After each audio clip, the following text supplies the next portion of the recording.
Sa paanan ng isang luntiang kabundukan na laging nababalutan ng manipis na hamog tuwing bukang liwayway, may isang baryong tila iniiwasan ng panahon.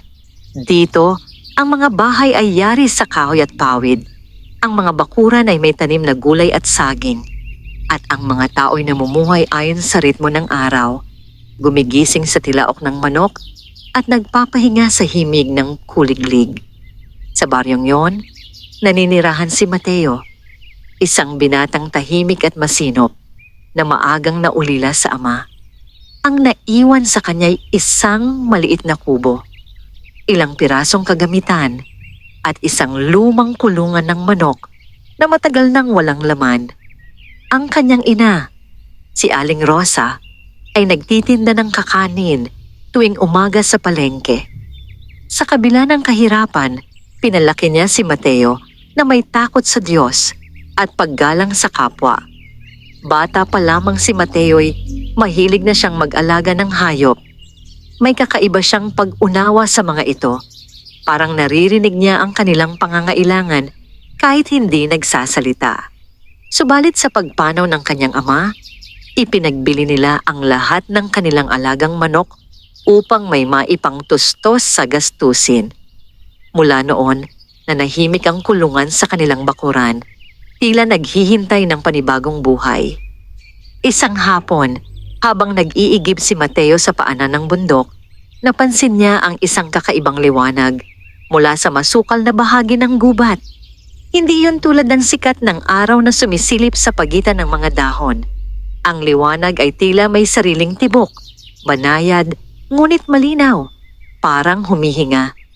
Sa halip na matakot, dahan-dahan siyang lumapit.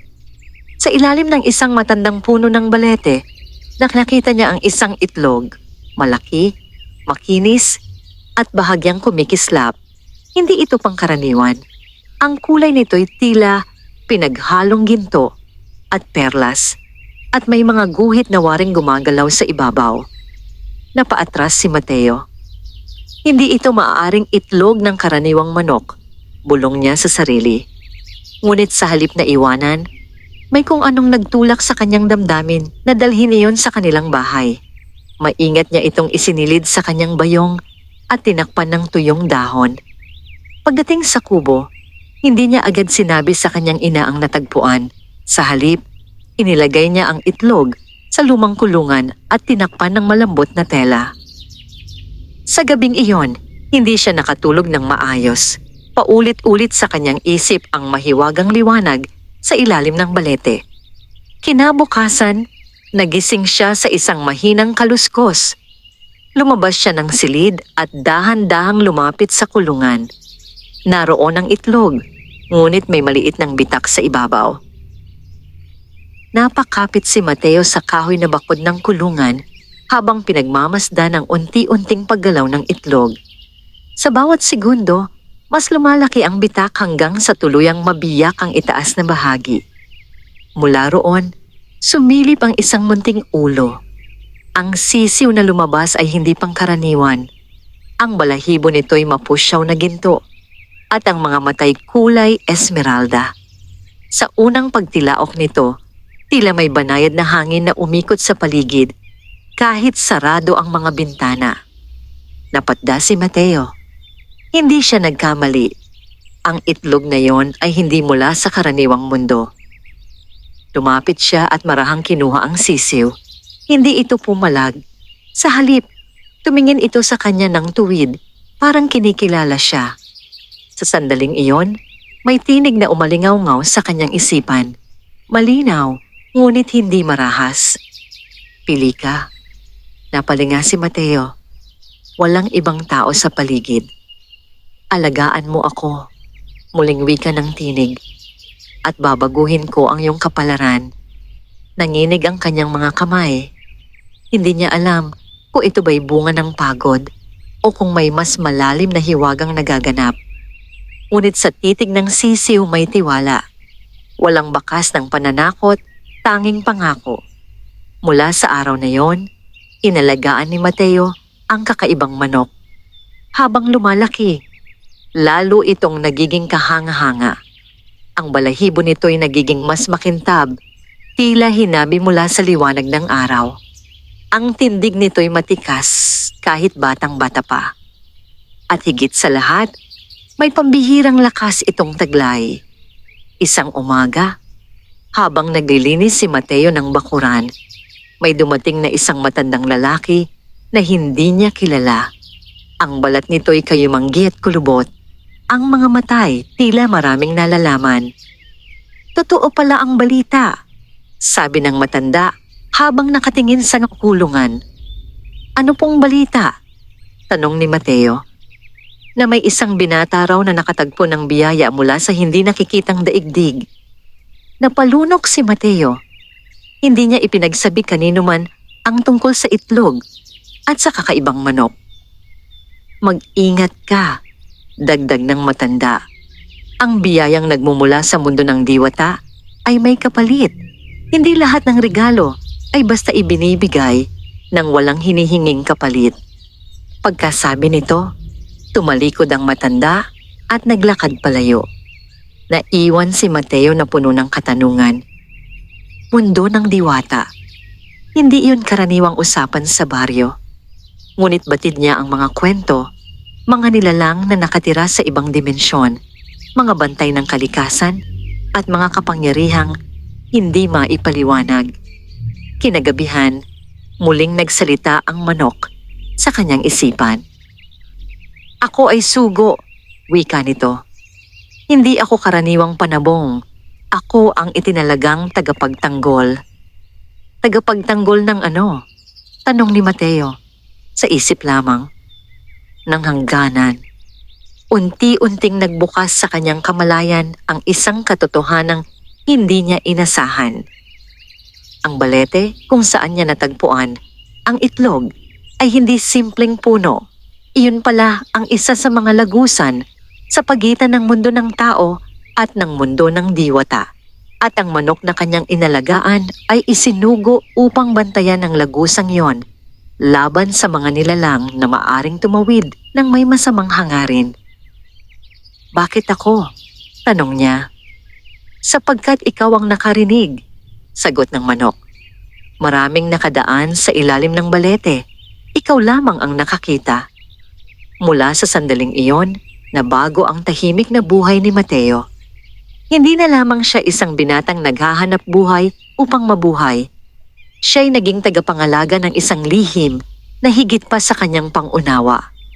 At sa paglipas ng mga araw, napansin niyang may mga aninong gumagalaw sa gilid ng gubat tuwing dapit hapon. Mga matang kumikislap sa dilim, mga yabag na hindi tao. May paparating. At alam niyang ang mahiwagang manok panabong na galing sa mundo ng diwata ang magiging sandigan niya sa unos na darating. Hindi naging mapayapa ang mga sumunod na gabi. Tuwing dapit hapon, habang unti-unting nilalamon ng dilim ang kabundukan, may kakaibang bigat na bumabalot sa paligid ng kanilang kubo. Ang mga aso sa baryo'y sabay-sabay na umaalulong at ang mga manok sa mga karatig bahay ay tila hindi mapakali sa kanilang kulungan. Ngunit ang manok ni Mateo, na pinangalanan niyang Arawan dahil sa ginentuang balahibo nito, ay nananatiling tuwid ang tindig at matalim ang mga mata. Hindi ito natitinag. Isang gabi, habang naghahapunan sina Mateo at Aling Rosa, biglang umihip ang malamig na hangin sa loob ng kanilang bahay kahit nakasara ang mga bintana. Kumalansing ang mga baso sa mesa. Napatingin si Aling Rosa sa anak. May bagyo ba? Tanong niya. Umiling si Mateo. Bagaman dama niya ang kakaibang presensya. Mula sa kulungan, narinig niya ang mahinang tilaok ni Arawan. Hindi karaniwang tilaok ng isang panabong, kundi isang tunog na tila may babala. Nagpaalam siya sa kanyang ina at lumabas. Ang langit ay walang ulap, ngunit ang buwan ay natatakpan ng anino na hindi may ipaliwanag. Sa gilid ng kanilang bakuran, malapit sa daan patungo sa gubat, may 3 hugis na nakatayo. Hindi sila ganap na tao. Matatangkad ang kanilang anyo, payat, at tila may usok na bumabalot sa kanilang mga katawan. Ang mga matay mapulang nagliliyab sa dilim.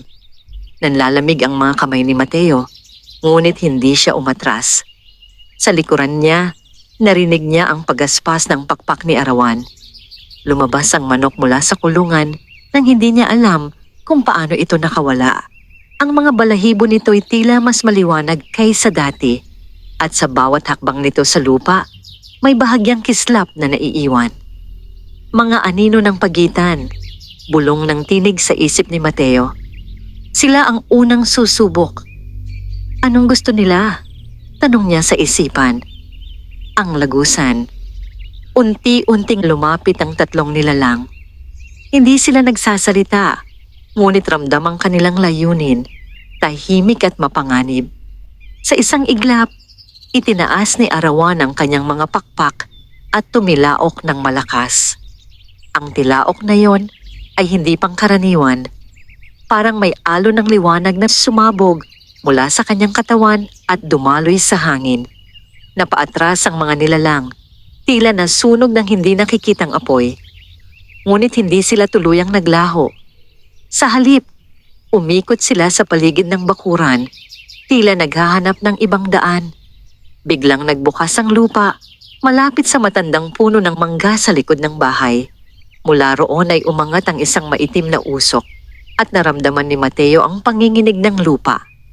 Hindi sila titigil, sabi ni Arawan, hanggat hindi nasasara ang sugat sa hangganan. Sugat? Ulit ni Mateo.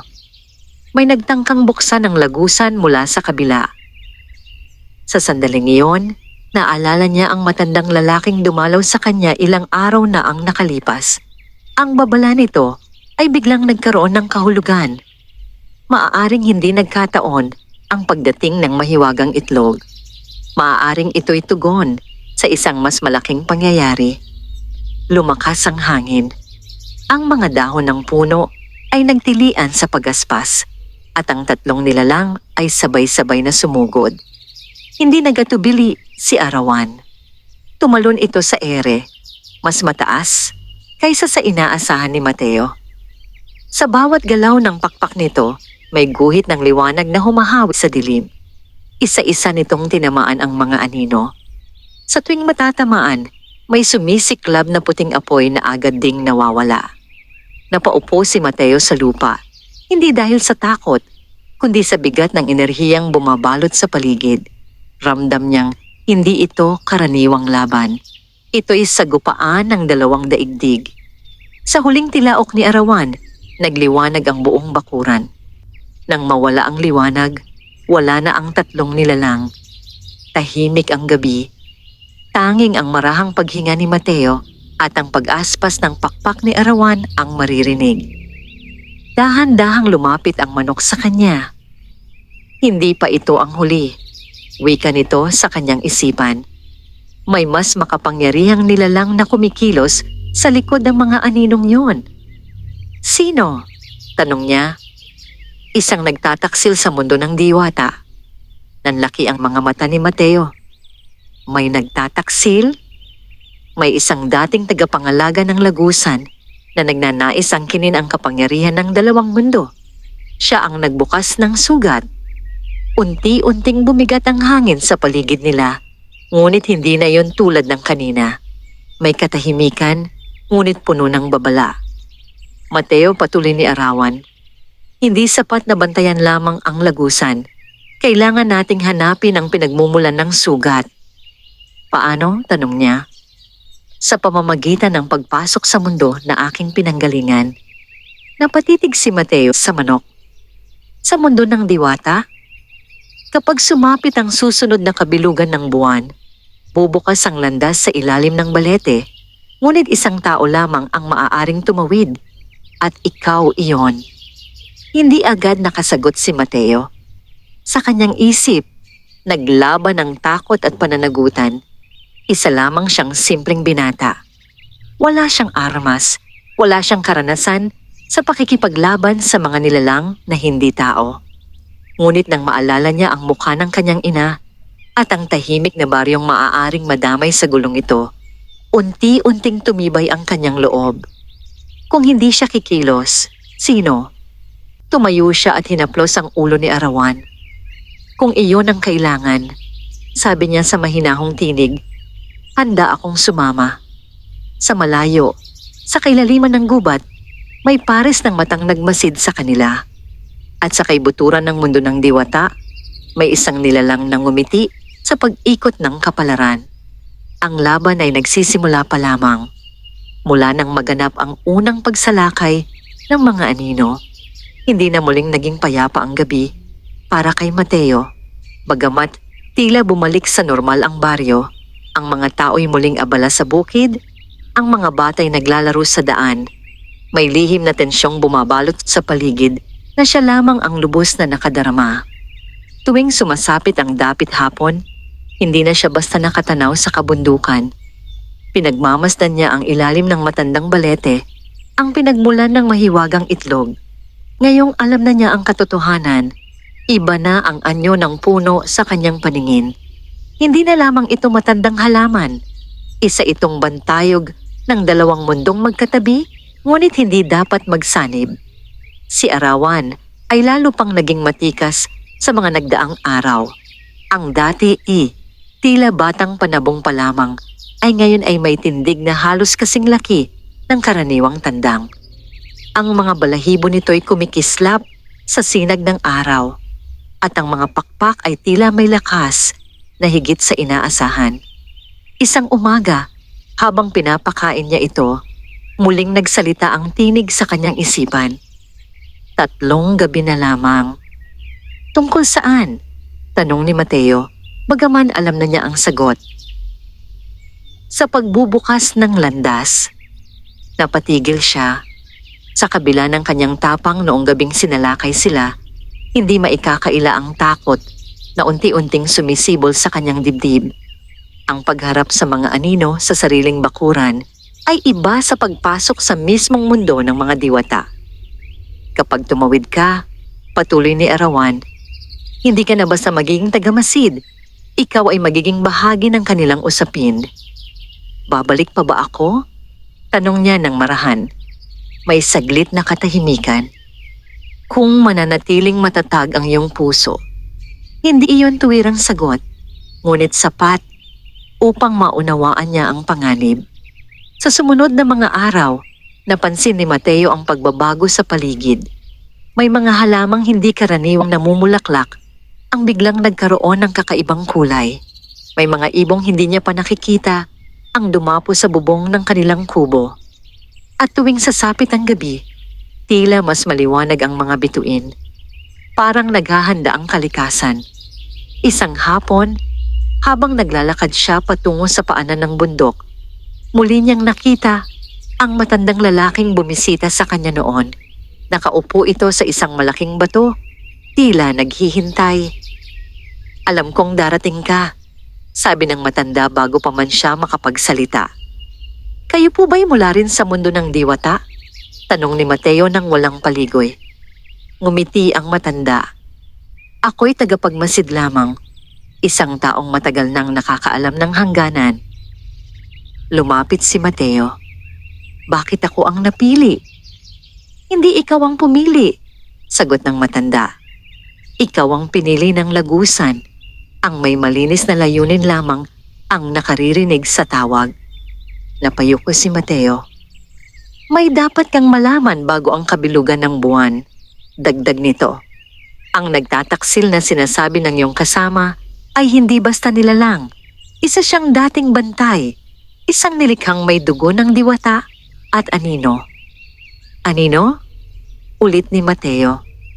Bago pa man ang panahon ng tao, may mga nilalang na isinilang sa pagitan ng liwanag at dilim. Sila ang unang nagbantay sa mga lagusan, ngunit isa sa kanila ang nagnasa ng higit pa. Hindi niya tinanggap na ang hangganan ay dapat manatiling sarado. Nasaan siya ngayon? Sa kabilang panig. At kapag tuluyang bumukas ang sugat, hindi lamang anino ang tatawid. Nanginig ang kanyang dibdib. May paraan ba para isara ito? Mayroon. Ngunit may kapalit. Hindi na kinailangan pang itanong ni Mateo kung ano yon. Sa pag-uwi niya sa kubo, mas tahimik ang kanyang mga hakbang. Pinagmasdan niya ang kanyang ina. na abala sa paghahanda ng hapunan. Hindi nito alam ang panganib na maaaring sumapit. Hindi nito alam na maaring magbago ang lahat sa loob lamang ng ilang gabi. Sa gabing iyon, umupo siya sa tabi ng kulungan ni Arawan. Kung sakaling hindi ako makabalik, sabi niya sa isipan, alagaan mo ang aking ina. Hindi agad sumagot ang manok. Ako ay nakatali sa iyo, wika nito pagkaraan.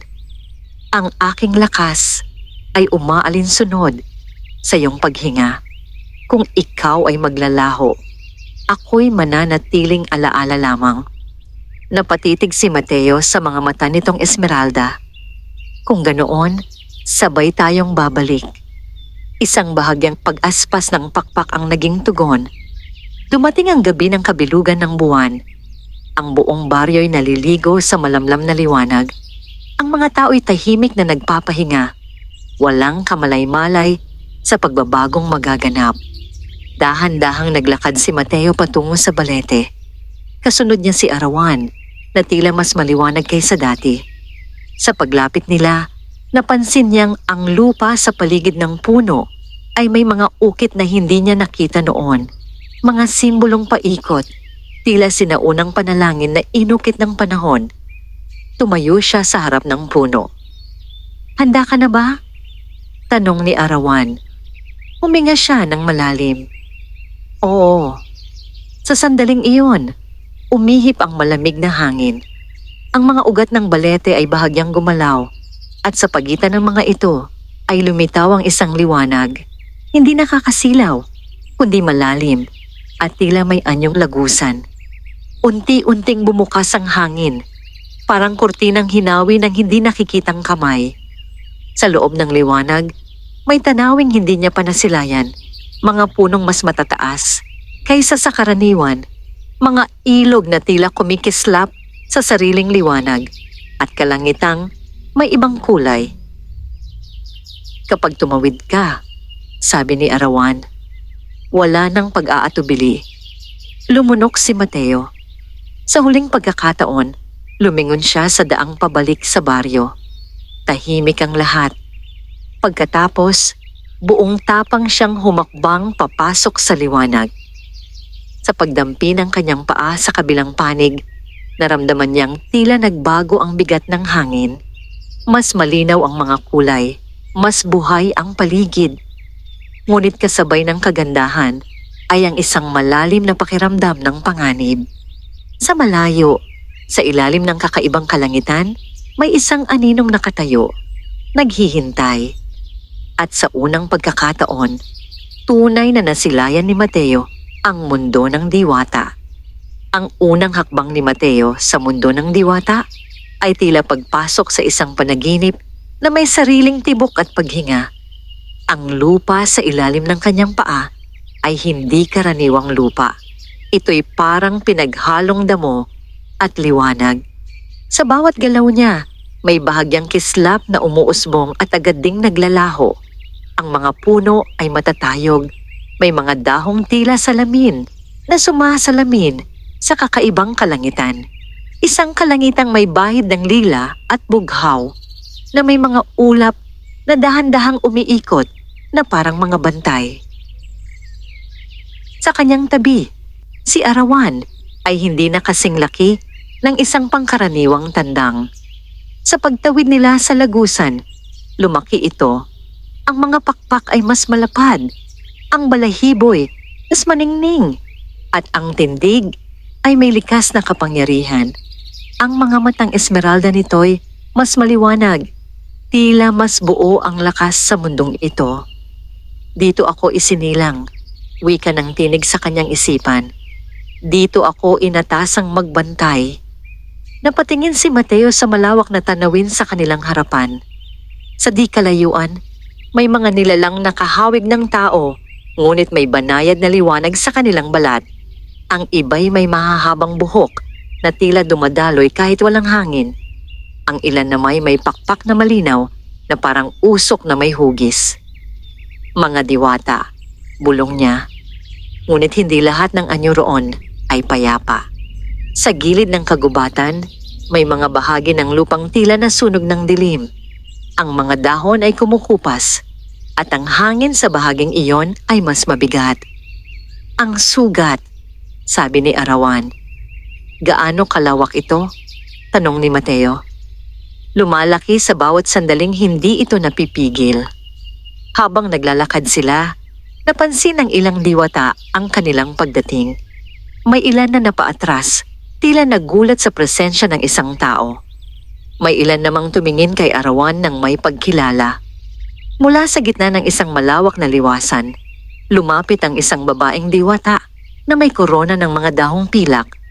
Ang kanyang mga mata ay malamlam, ngunit puno ng talino.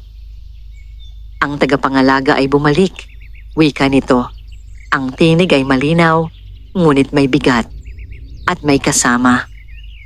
Ako si Mateo. Sagot niya ng may paggalang. Hindi ko ginustong manghimasok, ngunit sinabi sa akin na may panganib na nagbabantang tumawid sa aming mundo. Pinagmasdan siya ng diwata. Ang mundo ninyo at ang mundo namin ay magkaugnay higit sa alam ninyo. Kapag bumagsak ang hangganan, parehong magdurusa. Lumapit si Arawan sa tabi ng diwata at bahagyang yumuko ang ulo, isang kilos ng paggalang. Nasaan siya? Tanong ng manok.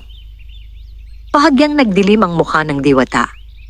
Sa hilagang hangganan, doon kung saan unang nabiyak ang liwanag, nagpalitan ng tingin sina Mateo at Arawan. Dalhin ninyo ako roon, sabi ni Mateo. May ilang diwata ang nagbulungan. Isang tao ang haharap sa kanya, wika ng isa. Hindi siya basta tao, sagot ng babaeng may korona. Pinili siya ng lagusan. Sa kanilang paglalakbay patungo sa hilagang hangganan, mas naging malinaw kay Mateo ang kalagayan ng mundong ito. May mga bahaging sagana at puno ng liwanag, ngunit may mga bahagi ring tila kinain ng anino. Ang mga ilog sa ilang lugar ay nagiging maitim at ang mga bulaklak ay nalalagas bago pa mamukadkad. Siya ang sanhi nito, paliwanag ng diwata. Isang dating bantay na tinawag naming Silakbo. Noon siya ang pinakamalakas sa mga tagapangalaga. Bakit siya nagbago? Tanong ni Mateo. Naniwala siyang ang hangganan ay hadlang lamang. Nais niyang pag-isahin ang dalawang mundo upang siya ang maging pinuno ng iisang kaharian. Sa pamamagitan ng puwersa, dagdag ni Arawan. Habang papalapit sila sa hilagang bahagi, lalong bumibigat ang hangin. Ang mga puno roon ay baluktot at ang lupa ay may bitak na may umuusok na kadiliman. Sa gitna ng isang malawak na kapatagan na tila natuyo ang damo, nakatayo ang isang anyo. Matangkad ito, balot ng baluti na tila hinabing mula sa liwanag at anin. Ang kalahati ng mukha nito'y maliwanag at ang kalahati natatakpan ng maitim na ulap. Ang mga matay nagliliyab sa kakaibang kulay, hindi pula, hindi berde, kundi tila apoy na walang init. Matagal kitang hinintay, wika ng nilalang. Ang tinig nito'y umaling-aungaw sa hangin, hindi lamang sa tainga, kundi sa mismong dibdib ni Mateo. Ikaw si Silakbo, sabi ni Arawan. Ngumiti ang nilalang. At ikaw, sugo ng mga natatakot. Tumindig si Mateo, kahit ramdam ang lakas na nagmumula sa harap nila. Bakit mo ginagawa ito? Tanong niya. Dahil ang paghihiwalay ay kahinaan, sagot ni Silakbo. Ang tao'y puno ng ambisyon, ang diwata'y puno ng kapangyarihan. Kapag pinagsama, walang makapipigil. Ngunit mawawala ang balanse, sagot ni Matene. Ang balanse ay katang-isip ng mga duwag, tugon nito. Sa isang iglap, itinaas ni Silakbo ang kanyang kamay. Mula sa lupa, umangat ang mga anino, higit na marami kaysa sa 3 umatake sa baryo. Ang mga ito'y umikot sa paligid, naghahanda. Naramdaman ni Mateo ang pag-alon ng takot. Ngunit sa tabi niya, umangat ang pakpak ni Arawan. Ang balahibo nito'y nagningning na parang araw na sumisikat sa gitna ng dilim. Hindi mo siya makukuha, sabi ng manok. Ngumiti si Silakbo. Hindi ko siya kailangan. Kailangan ko lamang ang lagusan. Sa sandaling iyon, nagliwanag ang lupa sa paanan ni Mateo. Ang tanda ng ugnayan niya sa hangganan. Napagtanto niya ang katotohanan. Hindi lamang si Arawan ang susi sa lagusan. Siya rin. At kung mabibigo siya, hindi lamang ang mundo ng diwata ang babagsak, kundi pati ang mundong kanyang pinanggalingan. Nagsimulang umikot ang mga anino, at sa ilalim ng kakaibang kalangitan, nagsimula ang tunay na paghaharap. Sa gitna ng kapatagang nababalutan niyang bitak-at-anino, nagkatapat sina Mateo at Silakbo. Ang hangin ay tila nabigatan ng kanilang presensya. Ang mga anino sa paligid ay umiikot na parang buhawi, handang sumalakay anumang sandali. Sa itaas, ang kakaibang kalangitan ng mundo ng diwata ay bahagyang kumukulimlim na para bang tumutugon sa tensyon sa lupa. Hindi mo nauunawaan ang iyong pinasok, tao, wika ni Silakbo. Ang tinig ay may halong pangungutya at awa. Ikaw ay nilalang ng maikling buhay. Bakit mo isasakripisyo ang sarili para sa isang hangganang hindi mo naman tunay na pag-aari? Mariing tumayo si Mateo. Ang mundong pinanggalingan ko ay tahanan ko. At kung ang hangganang ito ang nagpoprotekta rito, may bahagi rin ako rito. Bahagyang nagningning ang mga ukit sa ilalim ng kanyang mga paa. Ang parehong mga simbolong nakita niya sa paanan ng balete. Tila sumasagot ang lupa sa kanyang paninindigan. Tatabi niya, ibinuka ni Arawan ang mga pakpak. Ang liwanag na nagmumula rito ay hindi na lamang gininto ang kislap.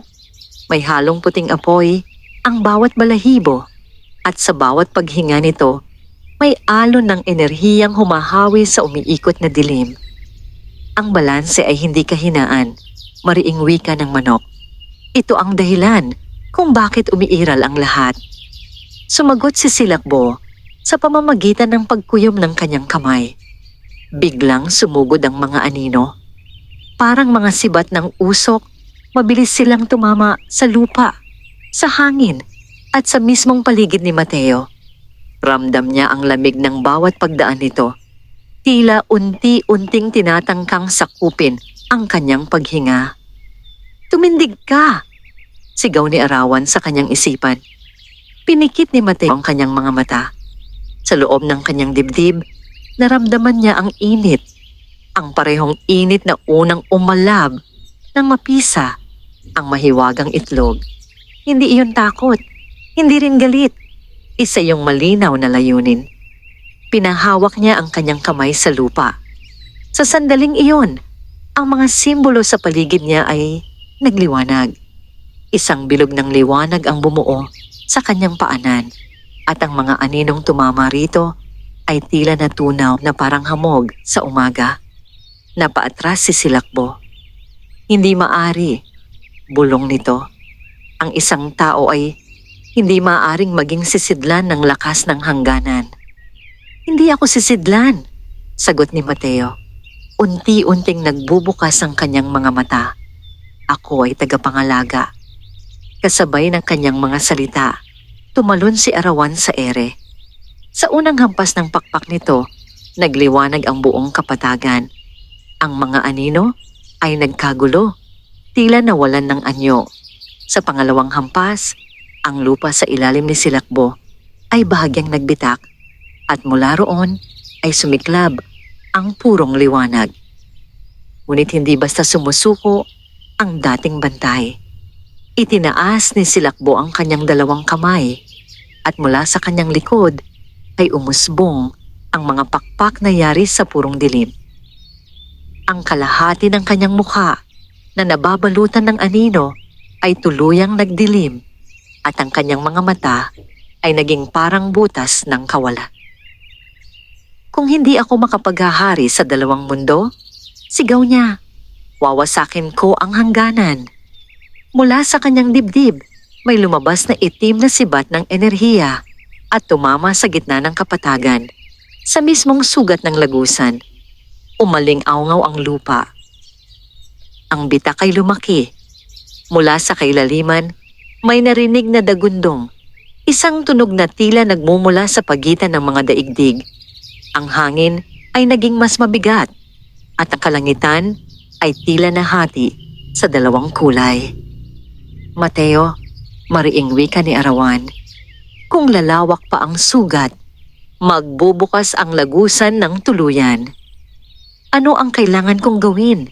Tanong niya, pilit na pinananatiling matatag ang sarili. Isara mo ito sa pamamagitan ng iyong panata. Panata? Isuko mo ang bahagi ng iyong sarili sa hangganan. Nanlaki ang kanyang mga mata. Anong bahagi? Ang iyong pagnanais. Sa gitna ng kaguluhan, tila bumagal ang oras. Isuko ang kanyang pagnanais, ang kanyang mga pangarap, ang kanyang tahimik na hangarin na magkaroon ng mas maayos na buhay para sa kanyang ina. Ang kanyang pag-asa na balang araw ay mabuhay ng payapa. Kung ibibigay niya iyon, mananatili ba siyang buo? Mula sa malayo, narinig niya ang mahinang tinig ng kanyang ina sa alaala. Ang pagtawag nito sa kanya tuwing umaga, ang mga ngiting pilit sa kabila ng kahirapan. Hindi niya kailangan ng marangyang buhay. Kailangan lamang niya ng mundong ligtas. Huminga siya ng malalim. Ako'y nanunumpa. Wika niya. Ang tinig ay malinaw sa gitna ng unos.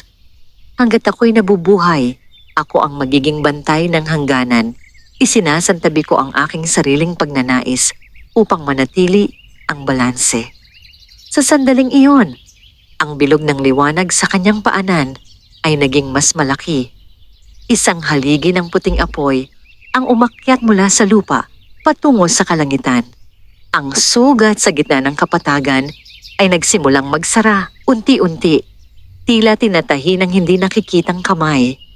Sumigaw si Silakbo habang tinatamaan ng liwanag. Hindi ito ang wakas, sigaw niya habang ang kanyang mga pakpak-anino ay unti-unting nagiging abo. Ang pagnanasa ng tao ang magbubukas muli ng pinto. Sa huling pagsiklab ng liwanag, naglaho ang kanyang anyo. Iniwan ng kapatagang unti-unting bumabalik sa dating anyo. Tahimik ang paligid. Ang mga anino ay wala na. Ang kalangitan ay muling naging malinaw. At ang mga bitak sa lupa ay nagsimulang maghilom. Napaupo si Mateo sa lupa, hinihingal. Dahan-dahang lumapag si Arawan sa kanyang tabi. Hindi siya tuluyang nawala, sabi nito. Ngunit napahina mo siya. Anong ibig mong sabihin? Hanggat may pagnanasa sa puso ng tao, may puwang para sa anino. Ngunit sa ngayon, ligtas ang hangganan. Tumingin si Mateo sa malawak na kapatagan na ngayon ay unti-unti nang nababalutan ng sariwang damo at liwanag. Ramdam niya ang pagbabago sa kanyang dibdib. May nawala. Hindi niya maipaliwanag kung ano, ngunit alam niyang may bahagi ng kanyang sarili ang naiwan sa lupaing iyon. Sa di kalayuan, dumarating ang mga diwata, tahimik na nagmamasid sa binatang tumindig laban sa anino. At sa kaibuturan ng tahimik na hangganan, may munting bakas ng dilim na hindi tuluyang naglaho, naghihintay ng panibagong pagkakataon. Ang kapatagang minsang nabalot ng bitak at dilim ay muling nabuhay sa ilalim ng banayad na liwanag ng kakaibang kalangitan. Ang mga damong bagong sibol ay kumikislap sa bawat dampi ng hangin at ang mga punong dati baluktot ay unti-unting tumutuwid. Tila bumabalik sa kanilang likas na anyo. Ngunit sa kabila ng paghilom ng lupa, dama ni Mateo ang bigat sa kanyang dibdib. Tahimik siyang nakaupo habang pinagmamasdan ng paligid. Ang liwanag na sumiklab mula sa kanyang panata ay naglaho na, ngunit ang epekto nito'y nananatili. Ramdam niya ang kakaibang katahimikan sa loob, isang kawalan na hindi masakit, ngunit malinaw na may nawala. Lumapit ang babaeng diwata na may koronang dahon ng pilak. Sa kanyang presensya ay may dignidad at lalim, tulad ng isang sinaunang puno na nakasaksi ng maraming panahon. Ang sugat ay nagsasara, wika nito. Ngunit ang iyong sakripisyo ay hindi maliit. Hindi agad nakasagot si Mateo. Sa halip tumingin siya kay Arawan na ngayon ay unti-unting bumabalik sa dati nitong laki. Hindi na ang dambuhalang anyo sa gitna ng labanan, kundi ang matikas ngunit mas payapang tandang. Ano ang nawala sa akin? Tanong niya sa diwata. Ang mga mata nito ay tila sumalamin sa kanyang kaluluwa. Ang apoy ng pansariling ambisyon, sagot nito. Ang pagnanais na iangat ang sarili ng higit sa kapwa. Pinalitan ito ng mas malalim na tungkulin. Napaisip si Mateo. Hindi niya lubos maisip kung ano ang eksaktong nawala. Wala siyang maalalang partikular na pangarap na biglang naglaho. Ngunit may pagbabago sa kanyang pananaw, isang mas malinaw na pag-unawa na ang kanyang buhay ay hindi na lamang para sa sarili. Hindi ba ako magiging tao pa rin? Tanong niya ng marahan. Mas magiging tao ka, tugon ng diwata, sapagkat pinili mong unahin ang balanse kaysa kapangyarihan. Sa kanilang paligid, ang ibang diwata ay nagsimulang magtipon. May paggalang sa kanilang mga mata habang nakatingin kay Mateo. Hindi siya nila tinitingnan bilang dayuhan, kundi bilang isang bahagi ng kanilang kwento. Ang hangganan ay pansamantalang ligtas, sabi ng diwata. Ngunit si Silakbo ay hindi tuluyang naglaho. Ang kanyang diwa ay nagkalat sa pagitan ng liwanag at dilim. Maaaring muli siyang magtipon ng lakas.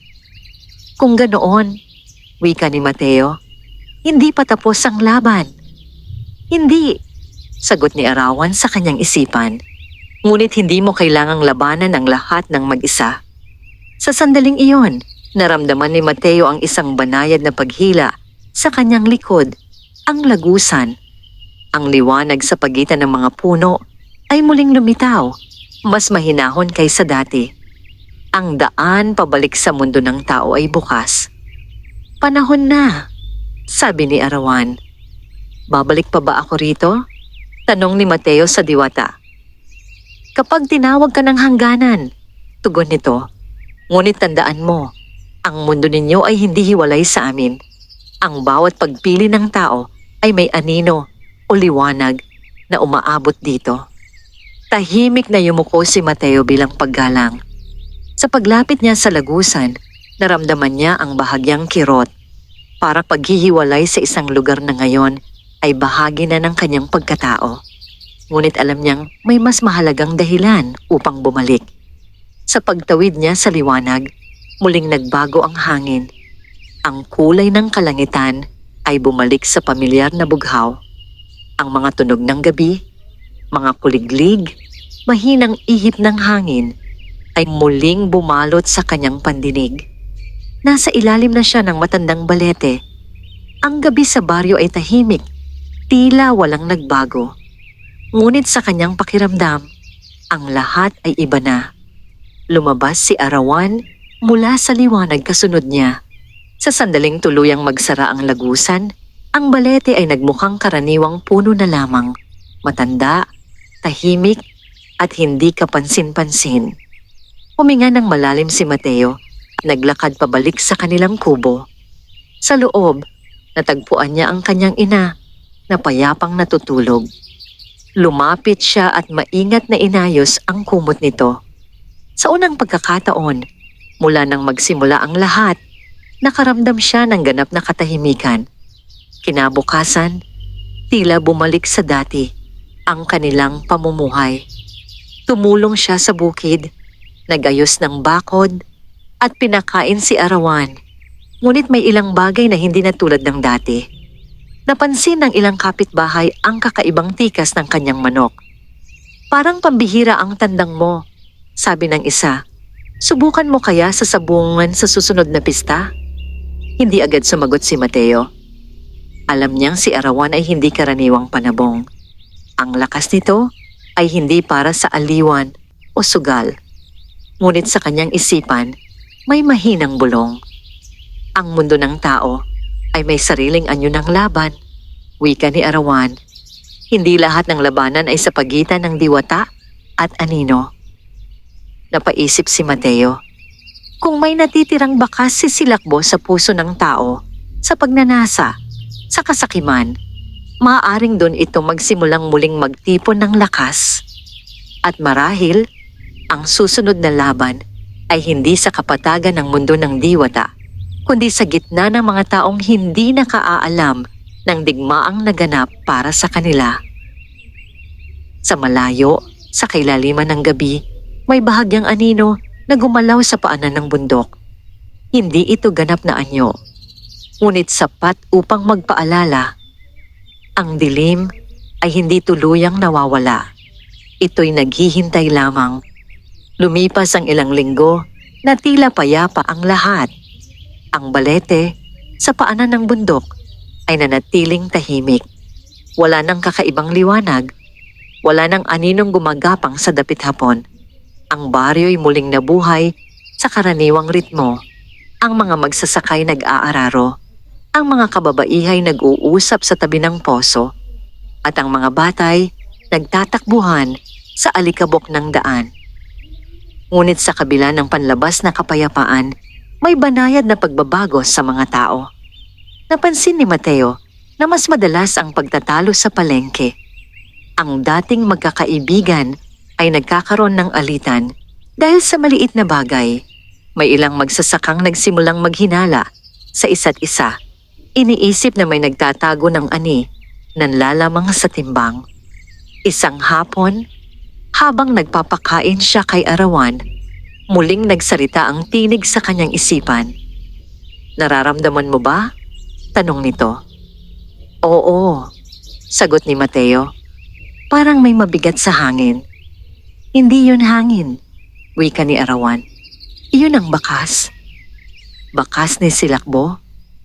Ang kanyang katawan ay naglaho, ngunit ang kanyang diwa ay naghahanap ng sisidlan. Ang puso ng tao ang pinakamadaling pasukan. Napahigpit ang hawak ni Mateo sa pakainan. "Hindi natin maaaring labanan ang bawat puso sa baryo." "Hindi," tugon ng manok. "Ngunit maaari mong bantayan kung saan ito lalakas." Hindi nagtagal, may dumating sa baryo na isang dayuhang lalaki. Maayos ang pananamit nito. May dalang ilang panabong na malalaki at makintab ang balahibo. Ipinakilala niya ang sarili bilang si Don Celso, isang kilalang tagapagpalahi ng mga manok panabong sa Karatig Bayan. Agad siyang naging sentro ng atensyon. "May dala akong lahing hindi pa ninyo nakita," sabi nito sa mga lalaking nagtipon sa liwasan. "Kung sino ang may tapang at puhunan, maaari akong makipagkasundo." Napatingin si Mateo mula sa di kalayuan. May kakaiba sa mga mata ng dayuhan. Hindi ito tulad ng mga aninong nakita niya sa mundo ng diwata. Ngunit may bahid ng parehong lamig, isang uri ng pagnanais na hindi nasisiyahan sa sapat. Lumapit ang ilang kababaryo kay Mateo kinagabihan. "Isali mo si Arawan sa laban, mungkahin ng isa. Kung talagang malakas ang tandang mo, pagkakataon mo na para umasenso." Tahimik lamang siya. Sa kanyang tabi, si Arawan ay hindi gumagalaw. Ngunit ramdam niya ang pagtingin nito sa dayuhang lalaki na parang sumusukat ng panganib. "Siya ang simula," bulong ng manok sa kanyang isipan. "Sigurado ka?" Hindi siya ang anino, ngunit may aninong sumasama sa kanyang mga hangarin. Sa sumunod na mga araw, lalong naging abala ang baryo sa paghahanda para sa isang malaking sabong na idaraos sa pista. Maraming lalaki ang naglabas ng ipon, umaasang mananalo at yayaman. Napansin ni Mateo na mas naging agresibo ang ilang dating mahinahon. May mga nagsimulang mag-away dahil sa pustahan pa lamang. Ang dating masayang pagtitipon ay nagiging masidhing kompetisyon. Isang gabi, habang nagbabantay siya sa labas ng kubo, may narinig siyang mahinang kaluskos malapit sa kulungan ni Arawan. Lumapit siya. Sa ilalim ng liwanag ng buwan, may aninong gumagapang sa lupa. Hindi malinaw ang anyo, ngunit tiyak na hindi karaniwang dilim. Tila sinusubukan nitong lapitan si Aaron. Sa isang iglap, tumilaok ang manok. Ang tilaok ay hindi malakas, ngunit may lalim na umalingaw-ngaw sa paligid. Ang anino ay napaatras at agad naglaho sa lupa. Hindi nila kayang hawakan ako, sabi ni Arawan. Ngunit kaya nilang bulagin ang tao. Napatingin si Mateo sa direksyon ng bahay ni Don Celso. Kung ang puso ng tao ang pintuan, bulong niya, kailangan nating bantayan ang pintuang iyon. Kinabukasan, naganap ang unang laban ng mga panabong sa liwasan. Hindi pa yon ang pangunahing sabong ng pista, ngunit sapat na upang pag-initan ng mga tao. Lumaban ang isa sa mga manok ni Don Celso laban sa alaga ng isang magsasaka. Sa simula, patas ang laban. Ngunit sa gitna ng sagupaan, may kakaibang nangyari. Ang manok ni Don Celso ay tila naging mas mabagsik, mas mabilis kaysa sa dapat. Ang mga mata nito'y saglit na nagdilim, at ang kilos ay tila hindi na natural. Sa loob lamang ng ilang sandali, bumagsak ang kalaban. Nagdiwang ang mga tumaya kay Don Celso, ngunit may ilang nakapansin sa kakaibang pagbabago sa manok. Lumapit si Mateo, pilit na pinag-aaralan ang nangyari. Hindi yun normal, bulong niya. May bahid ng dilim, sagot ni Arawan sa kanyang isipan. Unti-unti itong pinapakain ng pagnanasa. Napagtanto ni Mateo ang mas malaking panganib. Hindi na lamang ito simpleng laban sa pagitan ng diwata at anino.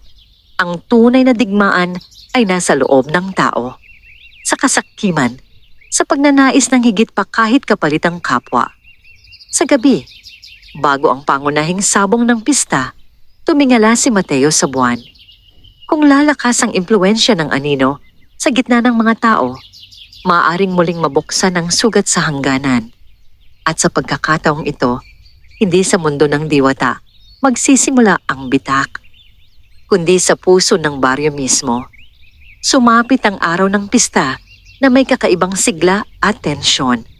Ang liwasan ay napuno ng tao. May mga banderitas na makukulay na nakasabit sa pagitan ng mga puno, at ang tunog ng tawanan at sigawan ay naghalo sa alikabok ng lupa. Ngunit sa likod ng kasiyahan ay may matinding pagnanasa. Ang pagnanais na manalo, kumita, at makalamang. Sa gitna ng sabungan, isa-isang inilalaban ang mga panabong. Si Don Celso ay nakatayo sa may unahan, tahimik ngunit kumpiyansa. Ang kanyang mga manok ay maingat na inaalagaan ng 2 tauhan, at ang bawat laban ay tila mas mabagsik kaysa sa nauna. 2 laban pa lamang ang lumilipas, at kapwa panalo ang kanyang mga alaga. Napansin ni Mateo ang parehong palatandaan. Sa sandaling umiinit ang laban, ang mga mata ng manok ni Don Celso ay tila dinidiliman ng bahagyang anino. Ang kanilang mga galaw ay nagiging halos hindi na natural.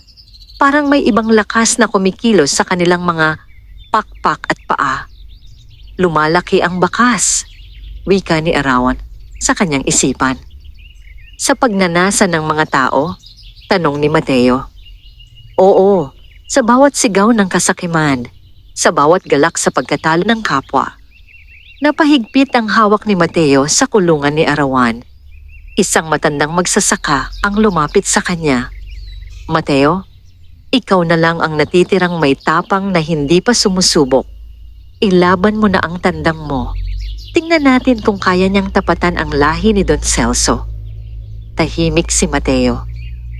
Alam niyang hindi basta sabong ang magaganap kung papayag siya. Ngunit naramdaman din niya ang isang mas malalim na katotohanan. Kung hindi siya haharap, magpapatuloy ang paglaganap ng dilim sa gitna ng mga tao. Kung ilalaban ko siya, sagot niya, walang daya, walang labis na pustahan. May ilan ang natawa. Sabong to, Mateo, laging may pustahan. Ngunit sa kanyang tinig ay may kakaibang katiyakan. Nang i-anunsyo ang susunod na laban, pumayag si Mateo. Isang alon ng bulungan ang kumalat sa liwasan. Ang mahiwagang tandang ni Mateo laban sa pinakamahusay ni Don Celso. Ngumiti si Don Celso, ngunit ang kanyang mga mata ay bahagyang kumislap sa kakaibang paraan. Magandang laban ito, sabi niya. Tingnan natin kung gaano kalakas ang alaga mo. Dinala si Arawan sa gitna ng sabungan. Sa ilalim ng araw, ang balahibo nito'y kumikislap na tila hinabi sa sinag ng umaga. Hindi ito nagmamadali, hindi ito agresibo. Nakatayo lamang ito ng tuwid. Ang mga matang Esmeralda ay malinaw at tahimik. Ipinakawala ang panabong ni Don Celso. Agad itong sumugod. Ngunit sa halip na umatras, si Arawan ay bahagyang umilag. Ang kanyang galaw ay hindi mabagsik kundi maingat. Parang sinusukat ang kalaban. Hindi mo kailangang patayin, bulong ni Mateo sa kanyang isipan. Pigilan mo lamang. Sa ikalawang pagsalakay, nakita ni Mateo ang sandaling pagdilim sa mga mata ng kalabang manok. Parang may aninong sumasabay sa pag-atake nito. Ngayon, wika ni Arawan. Sa isang mabilis ngunit kontroladong galaw, tinamaan ni Arawan ang dibdib ng kalaban, hindi sa marahas na paraan, kundi sa eksaktong puwersang sapat upang ito'y mawala ng balanse. Sa sandaling iyon, tumilaok si Arawan. Ang tilaok ay umalingaw-ngaw sa buong liwasan. Hindi ito tulad ng dati na naririnig lamang sa mundo ng diwata. Ngunit sapat ang lakas nito upang magdulot ng kakaibang katahimikan. Ang sigawan ng mga tao ay naputol. Ang hangin ay tila tumigil. Sa mga matang handang magmasid, may sandaling nakita ang manipis na aninong lumabas mula sa katawan ng kalabang manok at naglaho sa ere. Bumagsak ang panabong ni Don Celso, hindi sugatan ng malubha, kundi tila napagod ng biglaan. Tahimik ang sabungan. Panalo si Mateo. Sigaw ng tagapag-anunsyo, ngunit ang tinig nito ay tila may halong pagkalito. Napatingin ang mga tao kay Don Celso. Ang kanyang nangiti ay nawala. Sa halip may saglit na pagdilim sa kanyang mukha. Isang aninong tila sumilip sa kanyang mga mata at agad ding nagkubli. Hindi ito tapos, bulong niya, halos hindi marinig. Lumapit si Mateo sa kanyang kalaban at inabot ang kanyang kamay. Walang galit, laban lamang. Hindi agad tinanggap ni Don Celso ang kamay, ngunit sa huli hinapilitan siyang tumango. Sa paligid, unti-unting bumalik ang ingay ng pista, ngunit may pagbabago. May ilang lalaking napaisip. May ilan na tila nahiya sa labis na sigaw at pagtulak kanina. Ang hangin ay mas magaan kaysa sa simula ng araw. Napahina mo ang bakas, sabi ni Arawan sa kanyang isipan, ngunit hindi pa ito nawawala. Habang papalubog ang araw, napansin ni Mateo ang isang aninong gumalaw sa likod ng bahay ni Don Celso. Hindi ito kasing lakas ng dati, ngunit malinaw na naroroon. Ang labanan ay hindi lamang sa sabungan. Ang tunay na sagupaan ay kung sino ang mananaig sa puso ng mga tao, ang pagnanasa o ang pagpili ng tama kahit walang gantimpala. At sa ilalim ng unti-unting pagdilim ng langit, alam ni Mateo na ang susunod na hakbang ng anino ay hindi na sa anyo ng isang panabong, kundi sa mismong taong pinili nitong pagtaguan. Pagkatapos ng laban sa pista, hindi na muling naging pareho ang baryo. May ilan na nagpigil sa labis na pustahan. May ilan na nagsimulang mag-usap tungkol sa patas na laban at tamang hangganan ng pagnanais. Ngunit hindi lahat ay nagbago. May mga pusong mas lalong nag-init. Isa na roon, si Don Celso. Sa mga sumunod na araw, naging tahimik siya. Hindi na siya masyadong nakikihalubilo, ngunit nanatili sa baryo sa kabila ng pagkatalo. Patuloy niyang inalagaan ang kanyang mga panabong at paminsan-minsan ay may naririnig na sigaw mula sa kanyang tinutuluyan, mga utos na puno ng galit. Isang gabi, habang tahimik ang paligid, muling nakaramdam si Mateo ng mabigat na hangin. Hindi ito tulad ng unang paglitaw ng mga anino sa mundo ng diwata. Mas pino ito, mas tuso.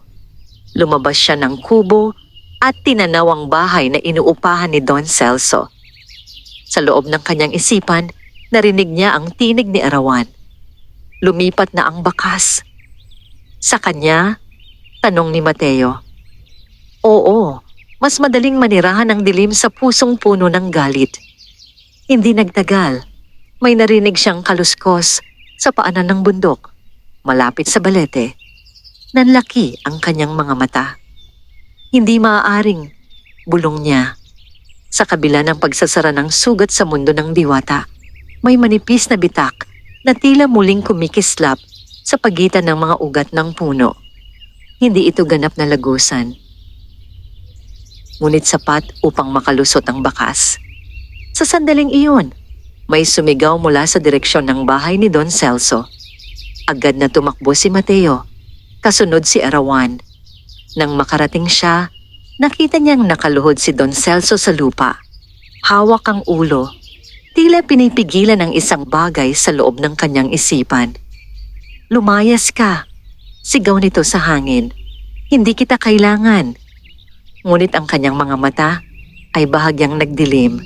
Ang parehong aninong nakita ni Mateo sa sabungan. Lumapit siya. Don Celso? Mahinahon niyang tawag. Hindi ito ang sagot. Tumingala ang lalaki. At sa loob ng kanyang mga mata ay may dalawang kulay. Ang natural na kayumanggi at ang manipis na aninong kumikilos sa likod nito. Hindi mo nauunawaan, sabi nito. Ang tinig ay may halong ibang tono. Ako'y nararapat manalo. Ako'y nararapat igalang. Ang paggalang ay hindi kinukuha sa dahas, sagot ni Mateo. Biglang umihip ang malamig na hangin. Mula sa likod ni Don Celso, umangat ang manipis na usok ng dilim. Unti-unting nagkakaroon ng hugis. Isang anyong kahawig ng pakpak ang nabuo. Hindi ganap, ngunit malinaw, na may impluensya ng dating kapangyarihan ni Silakbo. Hindi pa tapos ang aking layunin. Umalingaw-ngaw ang tinig mula sa anino.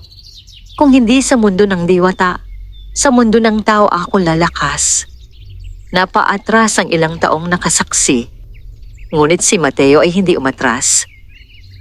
Hindi mo pag-aari ang puso ng tao, mariin niyang wika. Tumilaok si Arawan. Ang tilaok ay mas matalim kaysa dati, tumagos sa hangin at tila dumiretso sa dibdib ni Don Celso. Napangiwi ang lalaki. Sa sandaling iyon, nakita ni Mateo ang tunay na laban. Hindi laban ng lakas, kundi laban ng pagpili. Don Celso, sigaw niya, hindi mo kailangang patunayan ang iyong halaga sa pamamagitan ng panalo. Ang pagkatalo ay hindi pagkapahiya. Ang mga salitang iyon ay tila sumabog sa gitna ng dilim. Ang anino ay kumilos. Sinusubukang higpitan ang kapit nito sa isipan ng lalaki. Ngunit may luha ng tumulo mula sa mga mata ni Don Celso. Pagod na ako, bulong nito. Pagod na sa laging paghahabol. Sa pag-amin na yon, may bahagyang liwanag na sumiklab sa kanyang dibdib. Sumigaw ang anino. Sa huling tilaok ni Arawan, ang manipis na pakpak ng dilim ay nabasag na parang usok na tinangay ng hangin. Ang bakas ay naglaho. Bumagsak si Don Celso sa lupa. Hinihingal ngunit malinaw na ang mga mata. Tahimik ang paligid. Ang mga taong nakasaksi ay walang imik. Unti-unting lumapit si Mateo at tinulungan ng lalaki na makatayo. Ang tunay na lakas, sabi niya, ay ang kakayahang tanggapin ang sariling kahinaan. Walang naisagot si Don Celso, ngunit tumango ito, hindi bilang isang talunan, kundi bilang isang taong nakalaya. Sa paanan ng bundok, ang manipis na bitak sa ilalim ng balete ay tuluyang nagsara. Sa unang pagkakataon, mula nang magsimula ang lahat, walang bakas ng anino sa hangin. Ngunit alam ni Mateo na ang dilim ay hindi kailanman ganap na mawawala. Ito'y laging naroon naghihintay sa bawat pusong magpapapasok dito. At ang kanyang tungkulin ay hindi lamang bantayan ang lagusan sa pagitan ng mga mundo, kundi bantayan ang sariling puso laban sa pagnanasang maaaring magbukas muli ng pinto. Matapos ang gabing iyon, unti-unting nagbago ang ihip ng hangin sa baryo. Hindi ito himalang biglaan o marangyang pagbabagong kapansin-pansin sa mata. Sa halip, ito'y nagsimula sa maliliit na bagay. Mas mahinahong usapan sa palengke, mas maingat na pagtitimbang ng ani, at mas kaunting pagtatalo sa gitna ng liwasan. Si Don Celso ay nanatili pa ng ilang araw, ngunit iba na ang kanyang kilos. Hindi na siya nag-alok ng malalaking pustahan. Hindi na niya ipinagmalaki ang kanyang lahi ng panabong. Sa halip, nagpaalam siya ng tahimik, iniwan ang ilang sisiw bilang kabayaran sa mga pagkukulang niya. Hindi lahat ng laban ay dapat panalunan, sabi niya kay Mateo bago tuluyang umalis. May mga laban na dapat unawain. Hindi na sumagot si Mateo. Isang simpleng tango ang kanyang ibinigay. Isang pagkilala na ang tunay na pagbabago ay nagmumula sa loob. Sa ilalim ng balete, nanatiling tahimik ang lupa. Wala nang liwanag na sumisilip sa pagitan ng mga ugat. Wala nang malamig na hangin tuwing dapit hapon. Ang hangganan sa pagitan ng mundo ng tao at ng mundo ng diwata ay nanatiling sarado, ngunit hindi nakalimutan. Isang gabi, habang nakaupo si Mateo sa tabi ng kulungan, muling nagsalita si Arawan. Natupad mo ang unang bahagi ng iyong panata. Una pa lamang, tanong niya. Oo, ang hangganan ay hindi isang pintuang minsan lamang isinasara. Ito'y isang ugnayang kailangang bantayan sa bawat panahon. Napatingin si Mateo sa kalangitan. Mas malinaw ang mga bituin kaysa dati. Mananatili ka ba sa anyong ito? Tanong niya sa manok. Habang may pangangailangan, sagot ni Arawan. Ngunit darating ang panahong hindi na ako kailangang maging higit sa isang karaniwang tandang. Kapag wala ng anino, kapag ang tao ay natutong kilalanin ang sariling anino. Tahimik silang nagmuni. Sa paglipas ng mga buwan, naging bahagi na ng pang-araw-araw na buhay si Arawan. Hindi bilang mahiwagang nilalang, kundi bilang matikas at kakaibang panabong na hindi kailanman muling inilaban ni Mateo para sa kasakiman. May mga pagkakataong may nagyayayang sumali siya sa malalaking sabong sa karatig lugar. May mga pangakong pera at pagkilala. Ngunit sa bawat paanyaya, iisa lamang ang sagot niya. Ang lakas ay hindi para ipagmalaki, ito'y para protektahan. Hindi niya kailanman ipinaliwanag ang kabuuan ng kanyang dahilan. Hindi kailangang malaman ng lahat ang tungkol sa mundo ng diwata. Hindi kailangang marinig ng lahat ang kwento ng isang dating bantay na nahulog sa pagnanais. Ang mahalagay, nananatiling tahimik ang hangganan. Isang madaling araw, habang nagsisimula pa lamang ang liwanag ng araw, may banayad na kislap na dumaan sa balahibo ni Arawan. Hindi ito tulad ng dati, walang puting apoy, walang malakas na tilaok.